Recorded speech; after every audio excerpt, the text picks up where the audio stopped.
Sabemos que muitos jogadores de futebol usam algumas roupas porque eles trazem sorte, por causa de contratos com marcas ou por qualquer outro motivo. Muitas vezes esses jogadores desrespeitam regras do futebol, contratos de exclusividade ou mesmo leis de determinadas áreas, o que os torna credores em muitos casos de multas, sejam impostas pelas autoridades do futebol ou por um juiz e até, dependendo da gravidade do fato, podem acabar na cadeia. Olhando bem, estamos falando apenas de acessórios, mas, por algum motivo convincente, alguns deles foram banidos do mundo do futebol. Então, convido você a ficar conosco até o final do vídeo para ver quais acessórios um jogador de futebol nunca pode usar. Sem mais preâmbulos, vamos começar. Começamos com Alan Saint-Maximin. O que este jogador usa é encontrado todos os dias. Veja bem, tudo começou em 2018, quando eu estava tocando para Nice, e mesmo que ele estivesse começando sua carreira, ele não estava tentando ser um ator irrelevante, estava tentando viralizar, e em uma partida contra o Bold Hawks, ele poderia ter se comportado normalmente e tentado jogar seu melhor jogo, mas em vez disso, ele decidiu se tornar famoso por quebrar as regras. Meses atrás, ele assinou um contrato de exclusividade com a marca Puma, e se fosse pego usando outra marca, seria obrigado a pagar o preço, uma multa pesada. Alan ignorou o contrato de exclusividade e colocou uma fita na cabeça, marca Gucci. O jogador de futebol se tornou tão viral com isso, que ficou mais famoso por esse fato do que comparado ao que fazia em campo. E se você não acredita em mim, dê uma olhada no Instagram. Ele não parou de usar bandagens na cabeça desde que se tornou um trending topic. Os companheiros de Alan admitiram que ele os usa para treinar, o que vai contra o acordo que ele assinou com a Puma. Por isso, ele é multado em US $100 por dia, mas não parece se importar. Voltando a 2014, em relação ao que os jogadores usam, custa bilhões às empresas, e é que o futebol é um dos eventos mais assistidos, principalmente quando há uma Copa do Mundo. Na época, Sony estava procurando se tornar viral depois de lançar seus novos fones de ouvido. E que melhor maneira de ser a marca mais vendida do que ter os atletas mais famosos usando-a? E para isso, a Sony assinou um acordo com a FIFA por $280 milhões, onde ficou estabelecido que nenhum jogador poderia usar qualquer outra marca, para a qual eles não apenas pediram aos craques do futebol que usassem seus fones de ouvido, mas também foram obrigados. E apenas para garantir que os jogadores seguissem as regras, a Sony deu fones de ouvido gratuitos a cada equipe. Mas quando os jogadores de futebol começaram a chegar aos estádios e fazer suas rotinas habituais de pré-jogo, perceberam que esses fones de ouvido eram terríveis. Mas esta não é a pior parte. A notícia começou a se espalhar sobre o quão ruim eles realmente eram, e os jogadores sabiam que tinham que falar pelo que realmente acreditavam. Então, poucos dias antes da Copa do Mundo, um homem arriscou tudo. Vamos apenas olhar para Neymar, tão inspirador. E depois de mais de 34 milhões de visualizações, o brasileiro colocou um par de fones de ouvido Beats by Dre. Por esse motivo, a Sony perdeu $1,7 bilhão.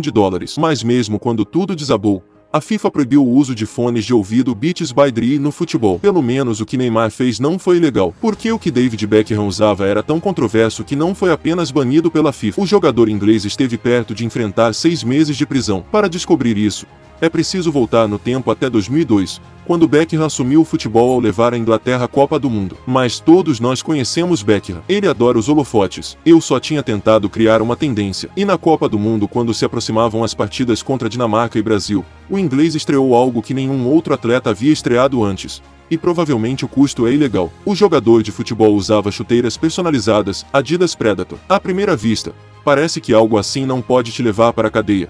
Mas a verdade é que os fãs de Beckham ficaram chateados, porque seus saltos não eram feitos apenas de algo que você encontra em campeões, mas seus saltos eram feitos de couro de canguru. E acontece que caçar esse animal ou fazer produtos derivados era ilegal na Califórnia. E logo após assinar um contrato para ingressar no Los Angeles Galaxy, o jogador de futebol foi proibido, pelo qual estava em apuros, não apenas por seus polêmicos tacos, mas ele também pode ser multado em US $5 mil pelo sistema de justiça da Califórnia ou enfrentar 6 meses de prisão. Beckham é obviamente um cara inteligente. Ele tem que jogar futebol e não tem tempo para essas coisas. Então, ele entrou em contato com o pessoal da Adidas e fez com que as chuteiras fossem redesenhadas com um novo material sintético, mantendo seu soco intacto e seus fãs felizes. Já, com a Copa do Mundo de 2014 se aproximando, a Nike fez parceria com a seleção brasileira para projetar alguns novos acessórios, mas havia um grande problema. De pele a Neymar e todos juntos, eles sempre se envolveram em seu histórico verde e amarelo para combinar com a bandeira do país. E essas cores são tão importantes para a equipe que se tornou uma regra antiga nunca mudá-las.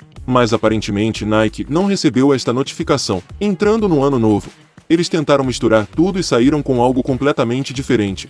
E Neymar se tornou o rosto da nova campanha Nike. Neymar exibiu uma obra-prima toda preta que dizia Brasil, que tinha 5 estrelas representando o número de Copas do Mundo conquistadas, bem como o escudo da Federação Brasileira de Futebol na manga esquerda.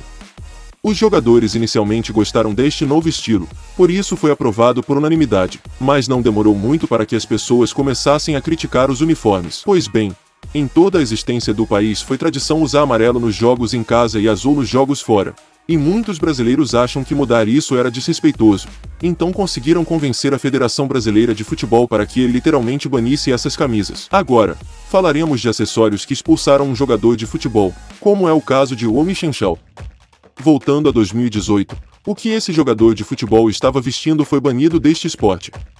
Naquela época, quando o time chinês enfrentava o Myanmar em um amistoso, o jogador estava com calma, estava no banco de reservas, até que seu número foi chamado aos 61 minutos. Para cima, tirou algo misterioso de sua meia, e as câmeras apontavam para ele de todas as direções, ela não tinha como escapar. E foi aí que ela pegou seu bem mais precioso, um colar de diamantes, que ela usou pelo resto do jogo. Mas usar um colar por cerca de 30 minutos, sem motivo aparente, não valeu a pena, pois logo após o jogo, a Confederação Asiática de Futebol multou em pouco mais de $3.000, o que é mais do que o valor do colar. Banido do futebol por um ano inteiro, mais $3.000 para um jogador como Rafinha não é nada, porque o que ele estava usando lhe rendeu uma multa de US$1 milhão. Voltemos ao ano de 2013, onde a polêmica começou. Nessa altura, este futebolista era um extremo extraordinário do Barcelona Futebol Clube, por isso todas as marcas querem estar, mas já tinha assinado um contrato de exclusividade com a Adidas. É claro que foi obrigado a usar apenas chuteiras desta marca. Ironicamente, quando ele amarrou sua Adidas, ele se tornaria campeão e vencedor da medalha de ouro olímpica e principal parceiro de Lionel Messi.